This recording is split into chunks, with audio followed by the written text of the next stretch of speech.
বাচ্চা মনে হচ্ছে। তার ঠোঁটগুলো আরো বেশি কিউট লাগছে। জাঙ্কুকের চুলগুলো জাঙ্কুকের মুখের উপর পড়ে আছে। এই মানুষটাকে দেখলে কেউ বলবি যে এই মানুষটা এত বেশি দুষ্টু? এই নাকি আমাকে ভোরবেলা ওই রুমে দিয়ে আসবে, এইদিকে দেখো নিজে পড়ে পড়ে ঘুমাচ্ছে। প্রচন্ড পরিমাণে দুষ্টু আর খুব জ্বালায় আমাকে। এই মানুষটার ঠোঁটটা এত বেশি সুন্দর কেন?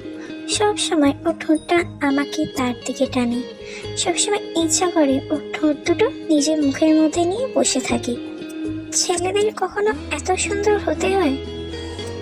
এত বেশি সুন্দর আমার হাজবেন্ড। এখন তো আমার ভয় হচ্ছে কোনো ডাইনি যেন আমার হাজবেন্ডের দিকে নজর না দেয়। এমনিতেই সেই আয়ু মেয়েটা আমার হাজবেন্ডের দিকে নজর দিয়েছিল। উফ, এত বেশি সুন্দর কেন? তুই যখনই জাঙ্কুকের